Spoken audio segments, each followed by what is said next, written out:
Welcome to Politics Done Right. I am your host, Egberto Willies. This is a progressive program that will take the mystery out of politics.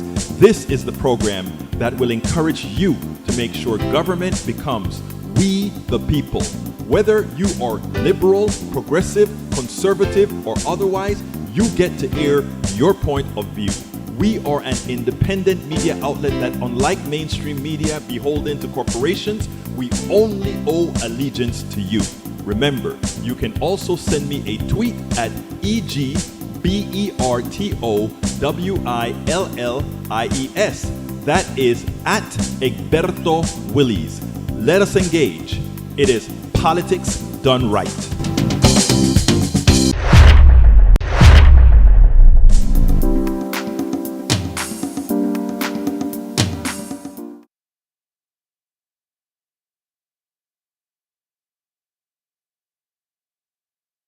Having issues. Okay, there we go.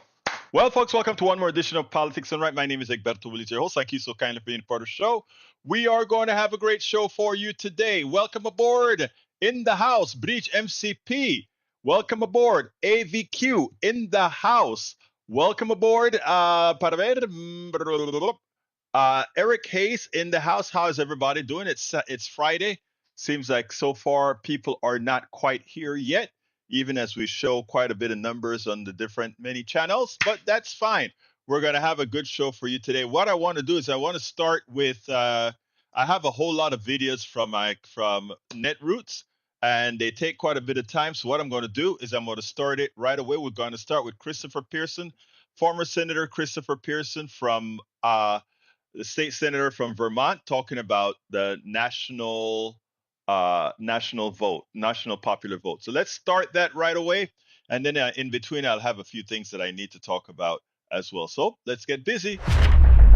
Welcome to Politics Done Right. I'm Egberto Willies, your host. Today, I have the honor of speaking to Christopher Pearson of the National Popular Vote.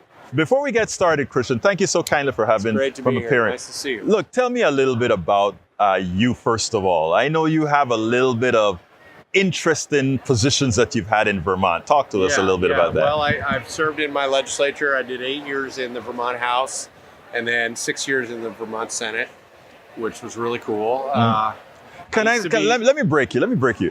Why don't you just come out and say, I was a senator in Vermont and I was a congressperson in Vermont, I was a representative in Vermont. I mean, it's almost like you're like, well, you know, I served in the Senate. I mean, those people need to get over themselves. It just shows a lot about who the brother is. Anyway, go ahead, brother.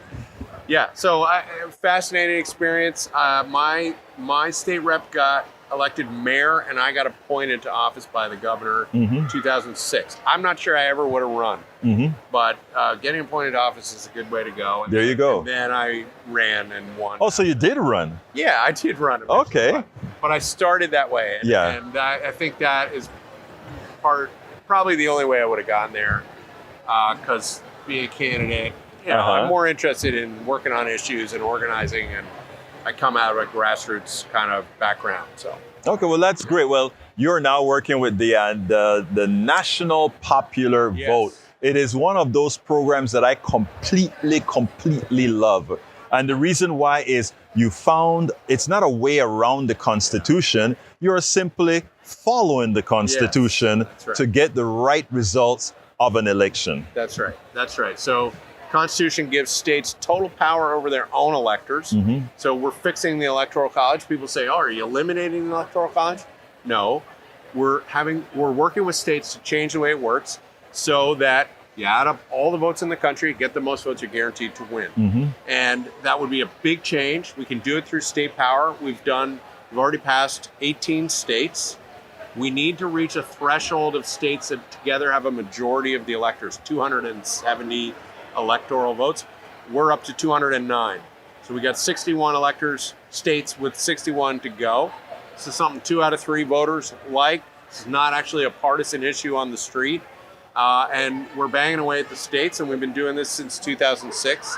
and we're hopeful we can get it done by 2028. So how many votes are your way? 61. Electoral votes, 61 electoral votes. And we would make every vote equal, and we would guarantee you get the most votes, you win the election. And that's all it means, real democracy, real democracy. That's all it really means. Now, when you are, as you're working this throughout the different states, are you finding it difficult within red states who would actually believe the power that and the truth of the matter is they have more power than their population dictates? We are finding it to be a partisan issue, and it's gotten more so after the 2020 Stop the Steal and that kind of movement, unfortunately. So when I testify in front of the Nevada Elections Committee, a few people coming after me opposing the bill, one of those guys was indicted as a fake elector, right? So our opponents are this stuff, the ones who don't even believe in democracy. That's right. Yeah. And we're going, hey, every vote should be equal. When you get the most votes, you should win the election. And when you are one of the 80% of Americans that live in flyover country, in deep red states or deep blue states, we think your vote should matter too. We think the candidates should come ask you what's important and court your vote. Right now, that's happening in about 8 states. It ought to happen in all 50 states. That's ridiculous, right? So these are it's pretty basic, but it is hard. And unfortunately, it has taken on more of a partisan bent lately, although actually about half the Republican voters like this, but the far right is very worked up about it. Well, who cares, right? I don't mean who cares about the right. I say who cares about worked out. When you have the principled position, it's hard for you to feel any sort of guilt for somebody who's saying, please continue to let us do what's wrong. Continue to let us do what's wrong. And they don't have the numbers, right? 2 out of 3 voters likes this, but they are effective at making a lot of noise. And that can be intimidating to legislators that are looking at hundreds of issues. Right. I come along and say, let's talk about the Electoral College, how bad it is for our country.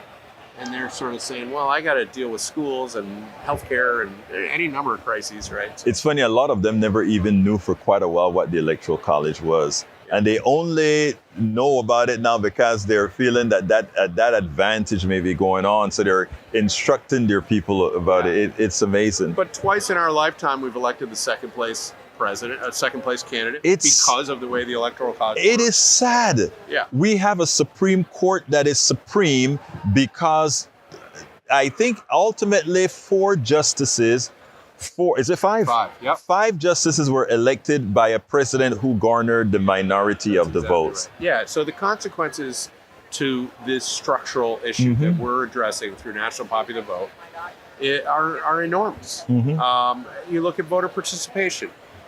Voter turnout is 10 to 12% higher in the battleground states than the rest of the country. Well, the rest of the country is like 40 states. Right? So, amazing. So when you think about the impact down ballot, huge impact there. Jamie Raskin, who's now a member of Congress, he was the sponsor of the very first national popular vote bill to come into law right here in Maryland, 2007. He says, if you go by national popular vote, you reawaken politics in every part of the country. And I think that's vital. I think that's timely. Especially now. We have a faith in the process, a crisis in faith in our democratic process, and this would go a long way to restoring it. Now, how do we get there? We get there by passing this in another 5, 6, 7 states. And we're cranking away. We're still very active this year, 2024, in Michigan. Is realistically the only state that we could still get. We just passed it in Maine in April. A year ago, we passed it in Minnesota. We're exploring a dozen states. We've been active in all states at one point or another, but we're targeting effectively about a dozen states, and we need the election to go well. We need voters to ask candidates, hey, do you support one person, one vote? Right. And national popular vote. And then we look for opportunities, and we have, as you've said, I like that, we have a winning argument. We should all be treated equally, and when you get the most votes, you should win the election. That is it. It's not controversial. Not at all. So we just keep pounding away. We have broad coalition supporting us, and 2 out of 3 voters, and this is steeped in the Constitution. Well, look, Mr. Pierce, thank you so kindly for having been. Taking a few minutes. Absolutely. Nice I think it's important that we have people out there doing this work. And, it's great that we have a former state senator, a former legislator who is here with us to discuss this. You have a wonderful rest of your day. Thanks, man. All right, folks. I hope you like that. That was Pearson from Vermont. Now, the next person is somebody that's dear to my heart. I met her early on. Well, we were the initial founders of Coffee Party USA. She was the founder. I came right after and became a part of the founding membership. So here we go, and then we'll take it on the other side. Now, I want to make one statement. I see people talking about price.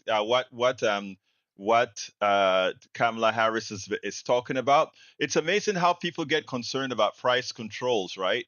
When the private sector bilks you, not because of their price increases, but because they have pricing power, you don't see a problem with that.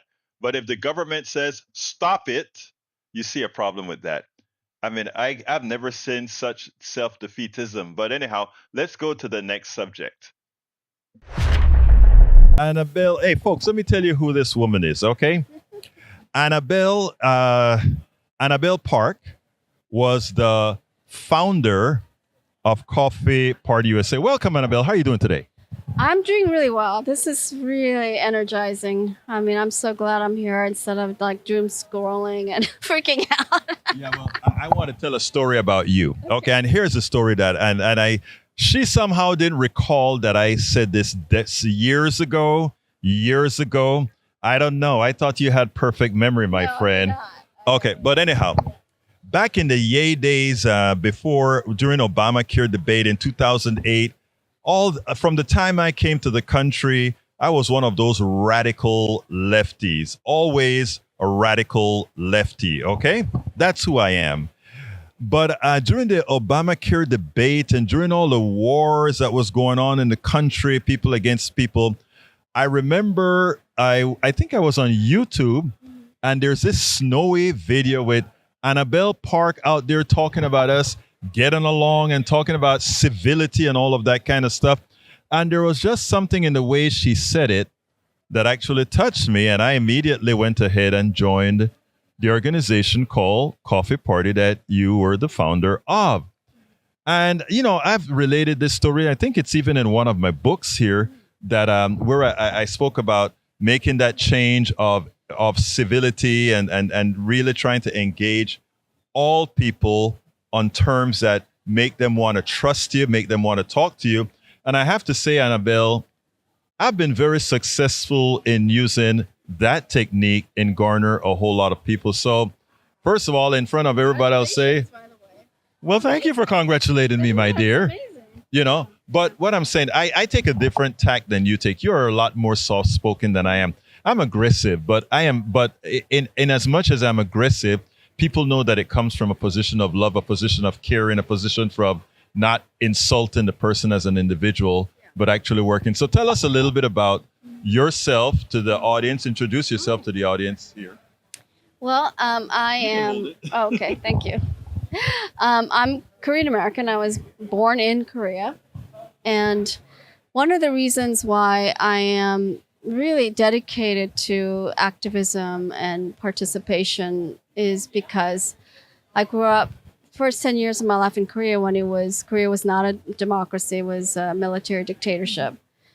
And so I know what it's like firsthand to not have a democracy and to know that people would die for democracy. Mm-hmm. And so now here we are. I feel like we are in a democracy that is slowly not becoming a democracy anymore. Right. And especially this year, I feel like it really is in peril, with this election coming up, where we could stand to lose everything that people have worked towards from the founding. And so, my story is that I basically have devoted my entire life to figuring out how I can contribute to America becoming an even greater, democracy than it is. And I've done different things as a result. I've done filmmaking. I accidentally started a movement called the Coffee Party.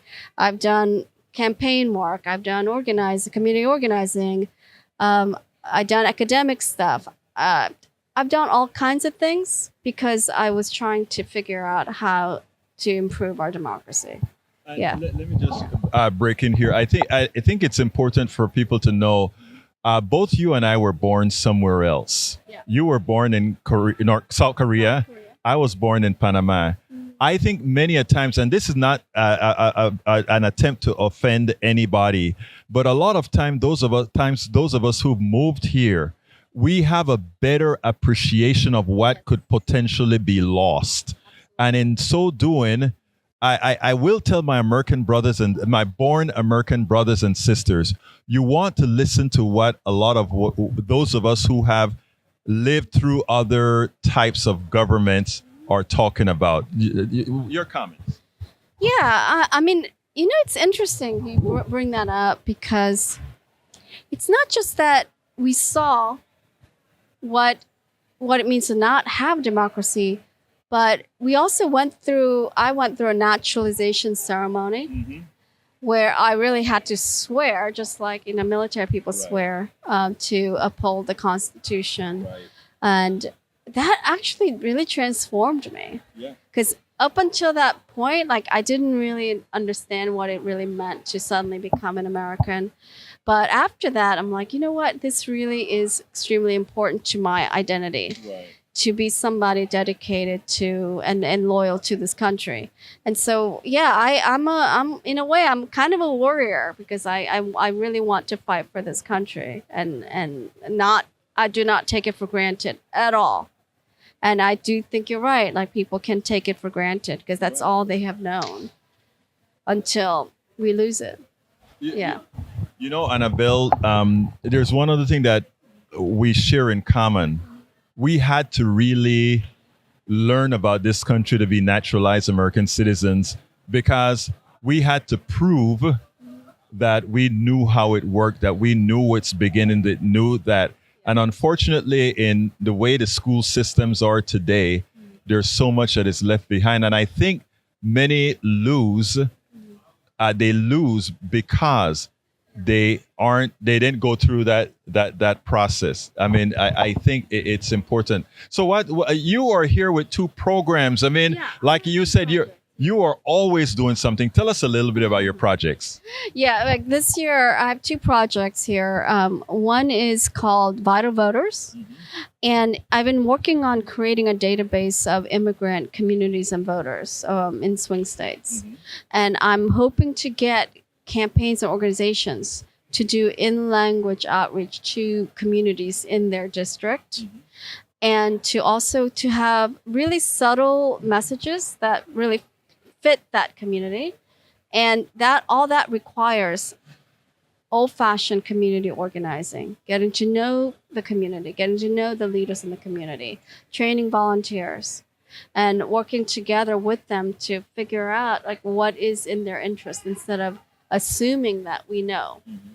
And to give you an example, I mean, and yeah, a lot of people are doing Latino, Asian outreach. Often that outreach is not effective because they don't distinguish between Cubans and people from El Salvador or China from Vietnam.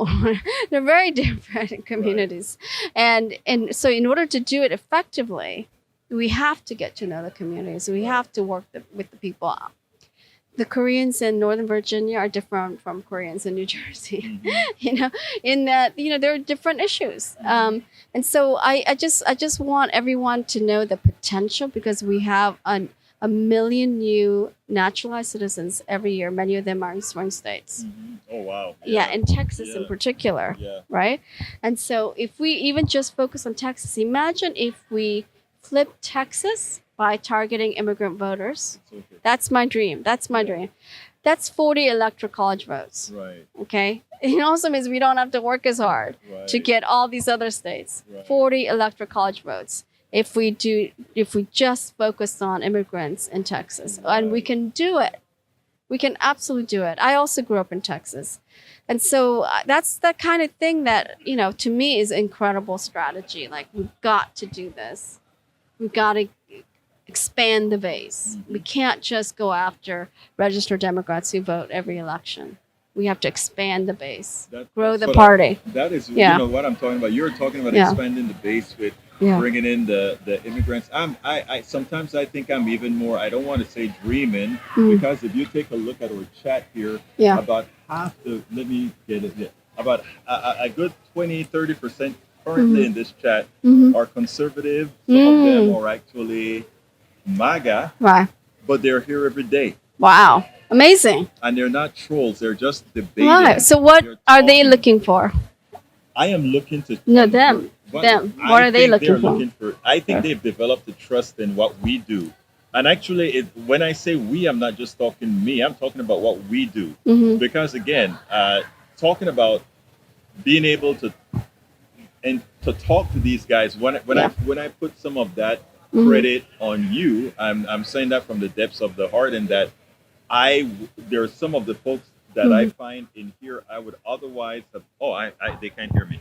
There are some of the folks in here that I would otherwise have found pretty obnoxious, right?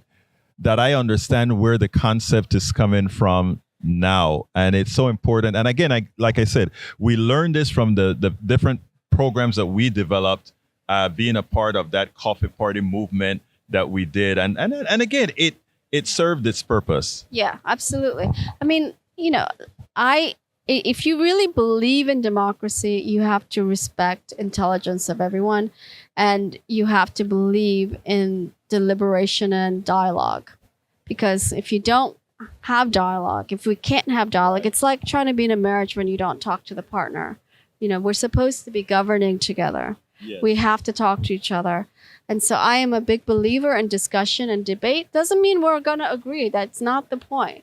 The point is being able to have that dialogue and respect each other. And that's not happening. And it kills me. I feel destroyed by it, really. Yeah. Well, you know, the thing about it is we are all... now that's what I forgot. Guys, I forgot every time. Forgive me about the audio. We have the batteries are charging on the other ones, but we have to engage. And the good thing that I like is that no matter what happened, you remain engaged, I remain engaged, and ultimately the results is what's matter. We both, our hearts are in the same place. It's very important. Anyway, give me a closer, Annabelle. Yeah, I would just like to say that, you know, we all need to really make sacrifices this year to save our country and our democracy, because so much is on the line. It really is an all hands on deck. So all the things that you want to do for yourself, for your family, none of these things are going to happen if we lose our country. So it really is an all hands on deck situation. So take time off, participate, do everything that we can. Thank you. Thank you for what you're doing. Annabel Park, founder of Coffee Party. Look, thank you so kindly for having spend some time and talk to me and talk a little bit about your projects. That's really good. I am going to come and get me an apple or something later on. I saw you. I see you at a party. Yeah. Well, you know, I got so much darn video processing. Are you going to the one that I think there's one? I don't remember who's having it at the hotel down the road here. I'm going to the one at the Kimpton Hotel. I think that's it. Who's having that one? Democracy Partners. Okay. Well, I may have to go, but I don't know. I have a lot of work to do, so I'll see. I'm tired. Anyway, thank you very much for being out here. We spend a lot of time deconstructing the news. Welcome to another edition of Politics and Right. I'm Egberto Willis, your host here from Netroots Nation. Of course, we meet some very interesting people that are making a change to our politics. And today we are lucky to have Karin Tamerius of Smart Politics and David Campt of the Dayvon Company. How you doing, Miss Tamerius? I'm great, thank you. And how are you doing, Senor David? Very, very nice, very nice. I'm glad to be here. Well, you know, David, it's interesting because you and I spoke before, and you know, you speak to a whole lot of people, and you wonder sometimes, I know that person, or now I remember what it's all about. Anyway, you are the founder of a company called the Dayvon Company. Why did you think you needed to do that? Because I know that so many people can't talk well to people they want to collaborate with. So in the workplace, they can't talk well. They certainly can't talk well in the workplace about DEI issues. But here, it's a political season. People, especially white progressives, talk really poorly to people in their circle about racism and about other things. And so in order to do my part to change this country and this world, I wanted to manifest what I know about persuasion so that people can collaborate more, especially white progressives. Now, you have a company called Smart Politics. How? First of all, you work a lot with David Camp. Both of you work together. I do. First of all, what do you do at Smart Politics, and why did you find it advantageous to work with David? Yeah, so Smart Politics was founded in 2017. It's a nonprofit organization. And what I do is I teach progressives how to communicate more persuasively with people who disagree with us. And a lot of times that means having conversations about racism and race. And so David and I have particularly collaborated around that issue. Now, you just mentioned something that, let me kind of expand on it. You said, generally, if you're talking about issues between progressives and others, a lot of times the race issue comes up. Would you consider that the major issue, though, or would you consider that just one of the several issues that, you have to get the gradations? What do you think? It comes up a lot, but it is absolutely not the only issue that comes up. Do you think it is the major issue, or do you? Because I want to hear your opinion before I say what I think. I think it is the primary issue that progressives run into trouble talking about. Yeah, but it's not the only issue that they run into trouble with. Okay, so since you work with David, I want to ask the question this way to David. Do you think the reason why many progressives may have issues with, let's say, and I don't want this to be a racial discussion, because this is much more, in my opinion, than race, what both of you are doing.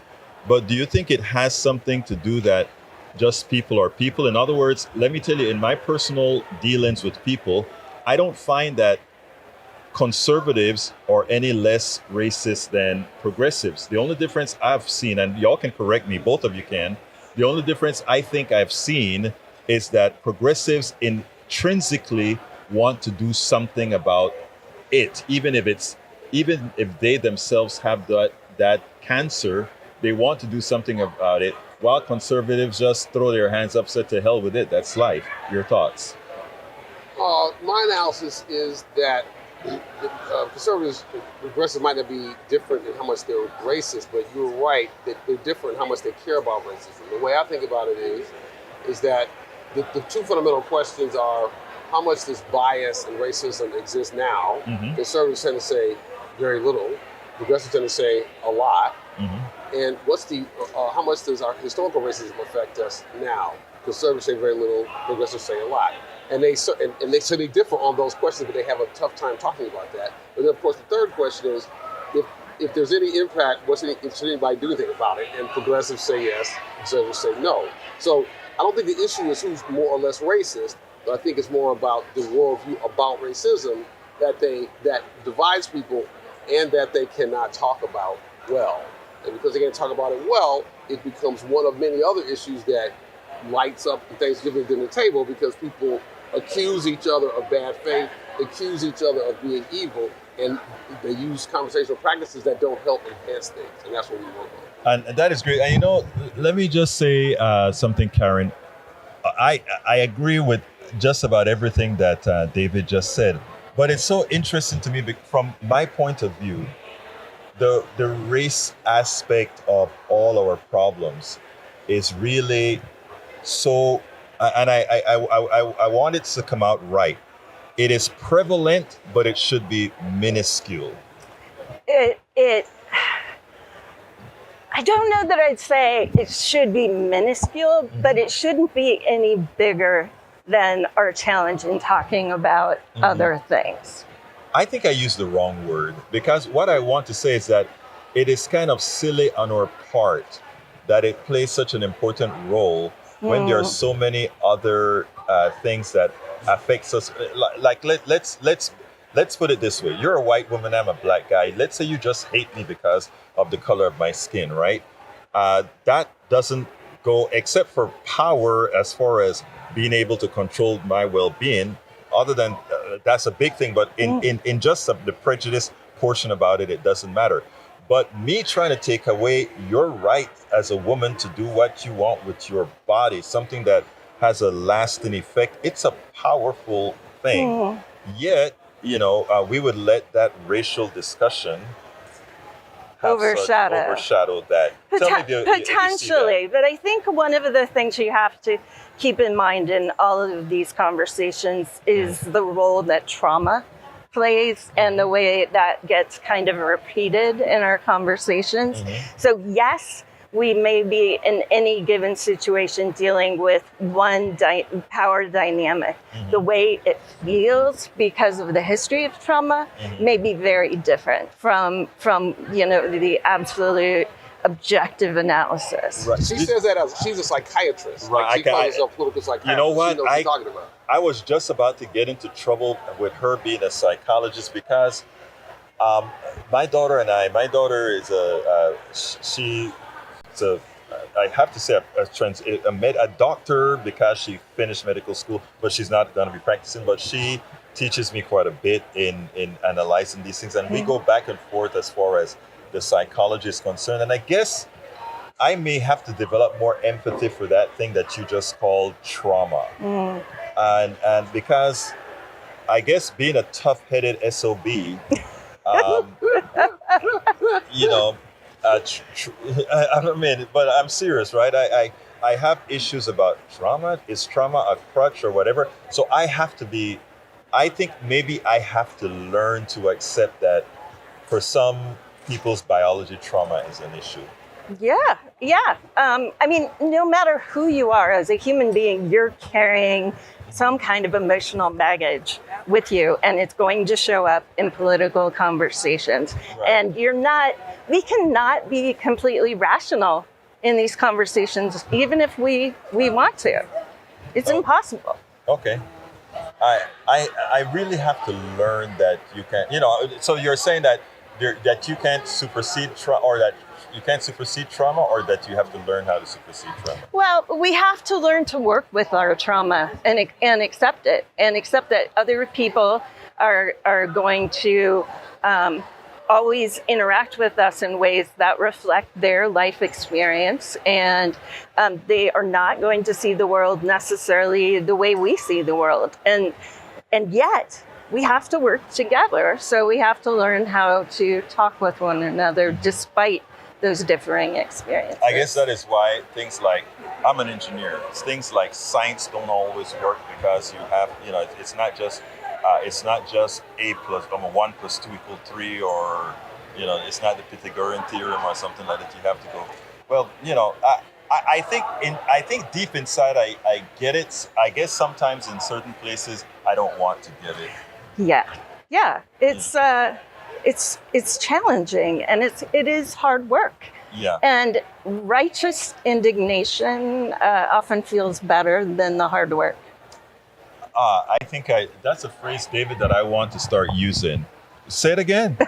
Say it. Righteous indignation is more fun than hard work. Oh, wow. I really like that. You need to put that on a bumper sticker. How about outrage is a drug? Outrage. Ooh, that's good. I mean, that one. You say hers was short. I mean, hers was long, and you just came and gave the counter punch. Pow, pow. Right. No, it is. I mean, that came from one of my workshops on the White Ally Toolkit. I've done a lot of work with helping progressive people who think racism is a problem. Again, talk to white folks, who talk to people in their family or circle who don't think racism is a problem. White folks are split 50-50 on that question. Right. Just not unlike white folks are split 50-50 on Mr. Trump, over 58%. Right. So that's why white folks have the common experience of I can't talk to my family members or my friends, etc., which people of color don't have that because of the different voting patterns and different issues. They don't have the problem of racism because black folks are 80-20 over racism is a problem. So part of what we have to do is to help people have these better conversations. And one of my workshop principles was like, when people say racist stuff, I just blast them because outrage is a drug, right? And it's a dysfunctional response, and it actually hardens opinions instead of softening them, which you could argue is the job of progressive white people, is to soften people in their circle, not to make them more entrenched around their view. But to do that, you got to come from a place of compassion, and people don't want to do that because outrage feels better. Now, I have adapted a way of being over the last several years to preach and live civility, and also to try to have people develop trust in me and in me as a person that's not going to, even look. I'll be frank. I'm to the point where doing a show, somebody calls in, they call me all kind of N-words, and my response is, "Are you having a bad day?" Okay. That's hilarious. But it really comes from within now when I'm saying, "Are you having a bad day?" Because the words have absolutely no impact on me because I know who I am. And that's, I think, one of the reasons why I asked you about the trauma. I have the trauma of the pigment that I have living in America. Is it that I have superseded that trauma? Or what do you think that is? And maybe why I'm a bit less sympathetic with the race issue. So maybe you can explain that to me.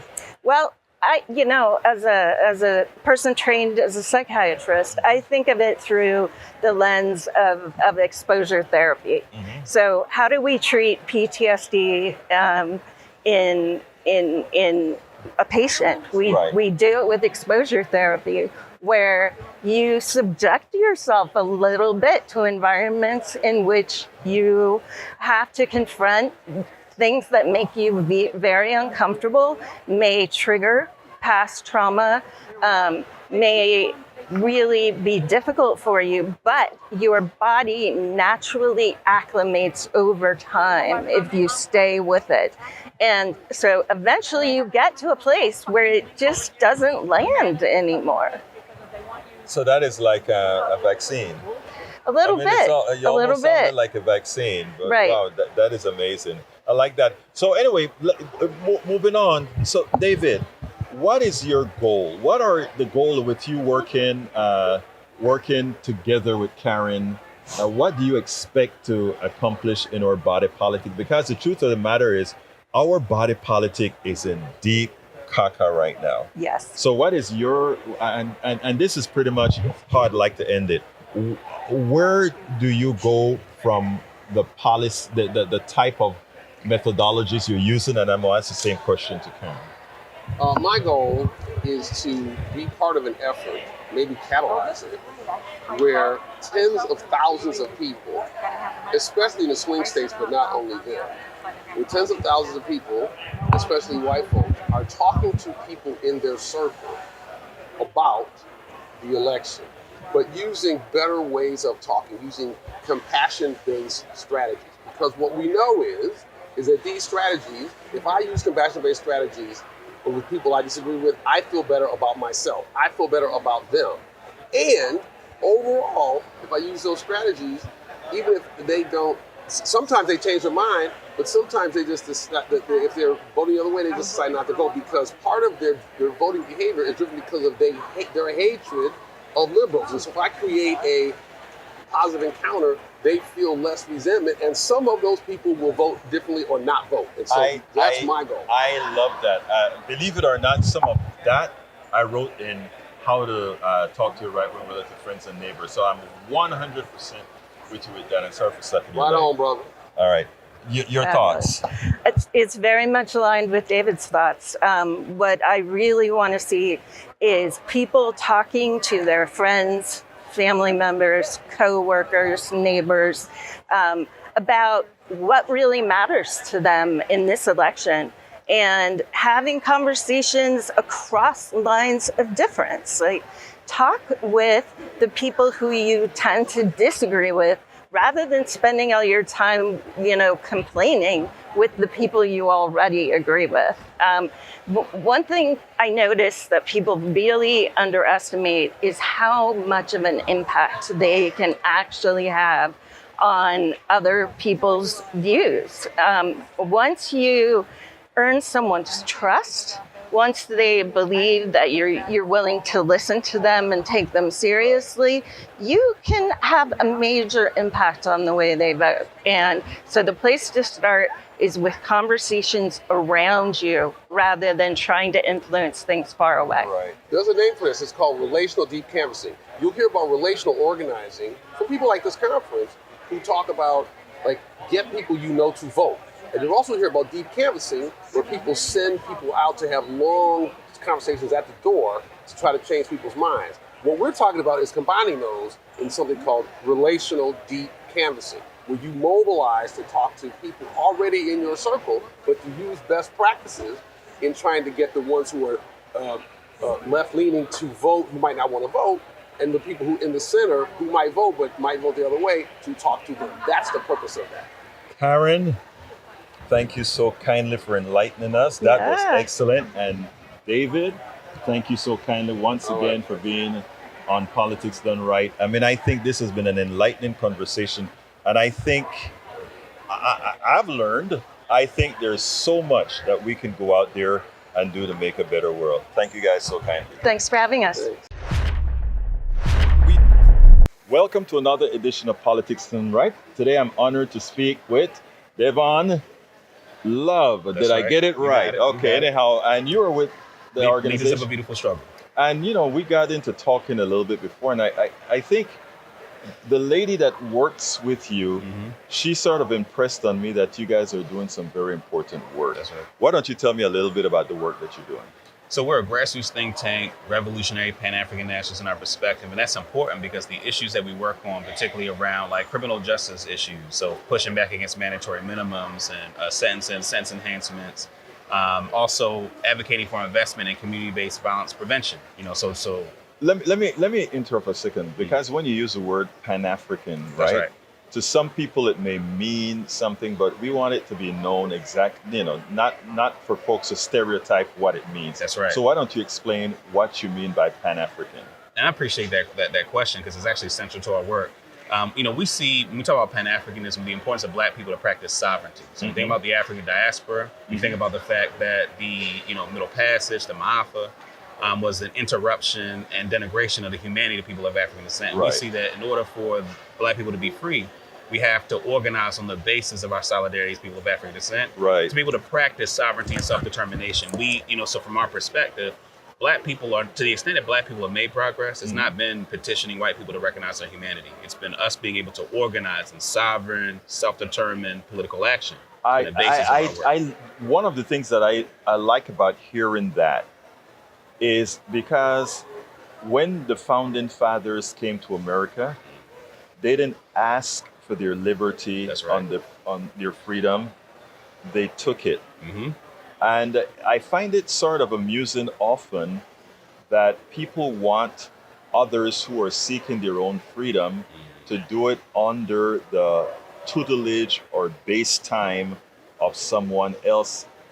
Wait, we can't take. So I think it's important for all people. That's right. Whether you're Black, Latino, Native, white, whoever you are, who is missing that freedom, to boldly go out there and say, "Oh no, I am not asking you for this. This is mine." Yeah, and one aspect of that. So our organization is not a nonprofit; we're an LLC, and that's really intentional for two reasons. One, we just don't have the limitations that a C3 has in terms of engaging in the political arena. And then secondly, in terms of like our business model, we only exist because the black folks primarily in Baltimore and the state of Maryland support the work we do. We're able to deliver things that people can see the material impacts of it on their lives. And so in exchange, we get the support from the community. And one of the things I'm most proud of is that the extent that we've been able to wield power, like here in Baltimore and the state of Maryland, is based off of our ability for our community to serve as that wedge of power, right? We don't rely on the benevolence of other folks to be the basis of our ability to do our political work. And we're, super proud of that. And that is something to be proud of, because as it turns out, you can only be free if you create your own freedom. That's right. And that is, I'll put it bluntly, one of the reasons I'm into independent media is that it gives me I have nobody saying you can't do this or you can't express truth this way. And I just love that about what you mean. So tell us a little bit about, first of all, how can people get in touch with you? So lbsbaltimore.com is our website. LBS Baltimore on all the relevant social media. You can get added to our email list. One of the things that we do when we do our legislative or political advocacy work, put out action alerts, getting people to contact their legislator, whatever public official is needed to put pressure on folks. So we also just send out information about the work that we do. One of the things that we're working on currently is reparations for the war on drugs. So we were able successfully to pass a statute through the state of Maryland's legislature that establishes the Community Repair and Reinvestment Fund. So 35% of the tax proceeds from recreational cannabis is going to go into a fund that's coming back to the communities impacted by the war on drugs. And we're currently in the process of doing the implementation, building the infrastructure that will distribute those resources to make sure they actually get to the community and not, the big box corporate white nonprofits that usually soak up all the money when those resources come down. Music to my ears. Let me tell you something. It's amazing, right? I don't think I know of any specific black-run corporation or any of these things who make the drugs that pollute the community, who grow the drug en masse that pollute the community. So it actually turns out that those who control our economy have always been the ones creating the destruction within the community, and then to solve the problem, the violence problem, profit from incarceration, private prisons, and all these other issues. So the community, the Black community, the Latino community, the Native community have all been used as cogs to profit a select few. And it's not even the white community in general that's profiting from it, but it's just a whole bunch of capitalists who profit. And I am very happy in these spaces to see people like yourself that are out there making people aware of this and doing something about it. So I'm very excited. And I'm sorry, I forgot the name of your group again. Leaders of a Beautiful Struggle, LBS. LBS, Leaders of a Beautiful Struggle. I'm excited that young people like you guys have taken the bull by the horns and said, no more. That's right. Appreciate that. So give me a closing statement, my friend. I think for us, as I mentioned before, our power comes from the community. We're super proud of it. We're going to continue to build. We're 15 years in next year. It's a slow build, but it's something that we're going to continue to do. Now, we got to close out, but on the bridge, how did the bridge affect different parts of the community, and how are the resolutions to that bridge? Are they being done equitably in Baltimore? I mean, you have a very young, vibrant mayor. Is he making sure that, as opposed to the past, that things are being done equitably in Baltimore? I mean, it's my understanding that there is a desire to make sure that there's equitable distribution of resources in terms of those that are going to do the work. It's not my area of expertise, so it's one of those things that I would encourage people to reach out to advocacy with. Particularly, there's Baltimore Transit Equity Coalition, which is a local organization. I imagine those folks will probably know more about that than I would. Well, look, Mr. Love, it's been my pleasure to have you on Politics Done Right, and thank you for what you're doing. Appreciate that. Thank you. All right. All right, folks, I hope you enjoyed that. Those were the 4 videos that I wanted to get out from Netroots Nation. I see you had a robust conversation going on. I think we still have my good friend still a troglodyte. He just doesn't get it. But what can I say? Breach, I am glad that you're in there. If not teaching my brother Lee Grant, that you're teaching the rest of the world the reality, some truths. Because again, uh, being willfully ignorant is an issue. This is not a matter of opinion. These things with trans and gays and all these different gender affirmations, these are actual. If even if you well look, these are actual serious issues, and to simply have a mind that doesn't want to explore, a mind that won't understand that look, you're simply wrong. Oh, we know what genders. You're only 2 genders. Oh, really now? Again, We ought to learn how to learn. Very important. Anyway, folks, I hope you enjoyed those. Stein, Birkin Greek asked, does Kamala support student loan forgiveness and reparations? I am not sure, but I hope she doesn't go into detail on those two issues. I don't want her to pick up any issue right. Look, there are two options in this election: Donald Trump or Kamala Harris, right? And the truth of the matter is, what I want to do, my position is going to be as follows when it comes to the election. Donald Trump cannot be elected. Donald Trump must not be elected. Is there a choice other than Kamala at this point in time? No. So I don't want her to get into the woods with any subject that will give him the opportunity to go ahead and create a false issue when there's not enough time to really open up that issue so that you can educate Americans, because Americans, as it is right now, are not very well educated on reparations, are not very well educated on the lost capital that was stolen from people. I mean, they simply don't understand these tenets, these topics. They don't. So I don't want to get into the weeds with that right now. Now, when we get the power base, we can start forcing these politicians to do what we want them to do after they've been empowered. Uh, Again, like I said, if I had the option to throw a Bernie Sanders or to throw one of these progressive folks in that mix now and elect them, I would. That choice is not there. The only logical choice right now is one of two, and you choose which one you want. This is not about principles right now. This is about reality. My principles never change. I use my pragmatism to get what I can and then do the necessary work.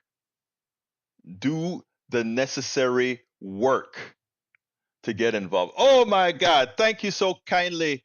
La Preciosa Peggy Lopez. She says, keep up the great programming. Thank you for that super chat, Peggy. I can't do any of this without the great support I get from my PDR posse, the great support I get from my patrons, the great support I get from my subscribers to my newsletter. You all make it possible. I'm still trying to make, I'm still negative cash flow, but folks, you all make y'all make it worth it every time, because you are all working. We are not a posse filled with millionaires. We probably have just 2 or 3 millionaires in our room here, in the overall chat.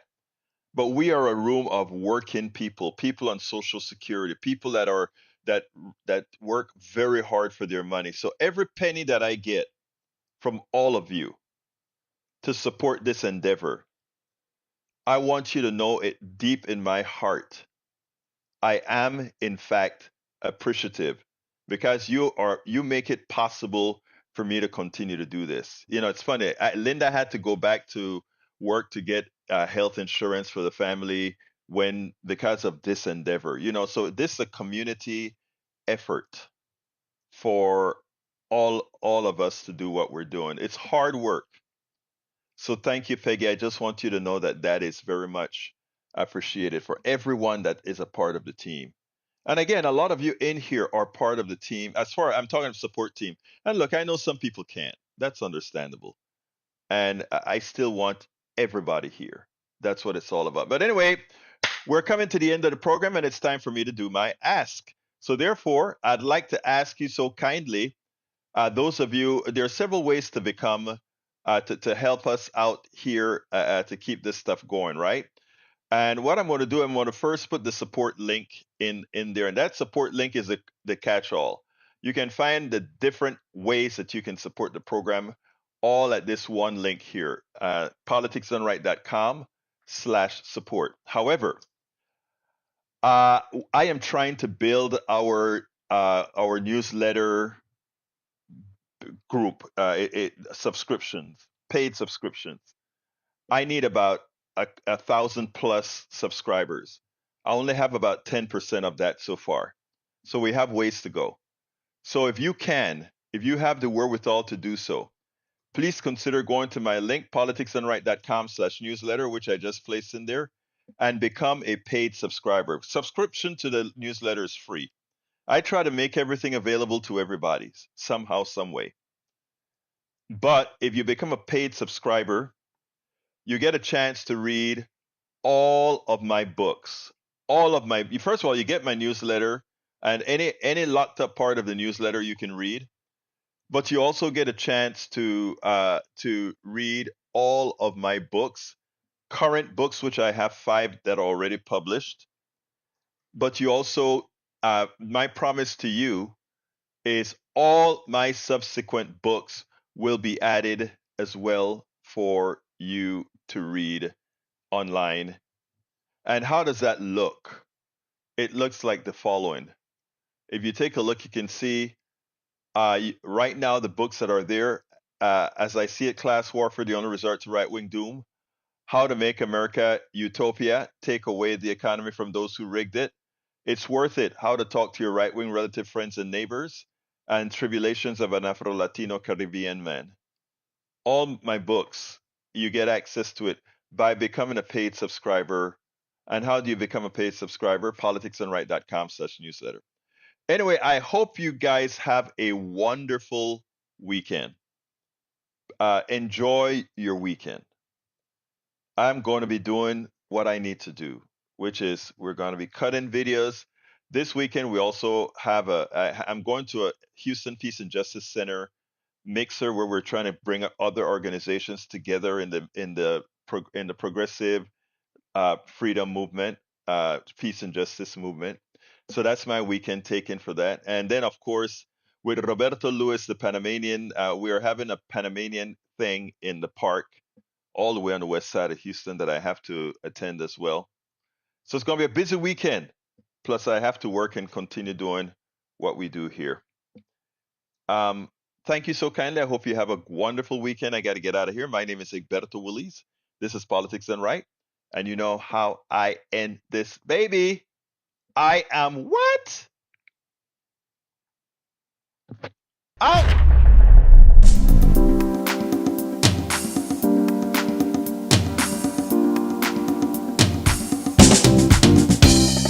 Welcome to Politics Done Right. I am your host, Egberto Willies. This is a progressive program that will take the mystery out of politics. This is the program that will encourage you to make sure government becomes we the people. Whether you are liberal, progressive, conservative, or otherwise, you get to air your point of view. We are an independent media outlet that, unlike mainstream media beholden to corporations, we only owe allegiance to you. Remember, you can also send me a tweet at EGBERTOWILLIES. That is at Egberto Willies. Let us engage. It is Politics Done Right.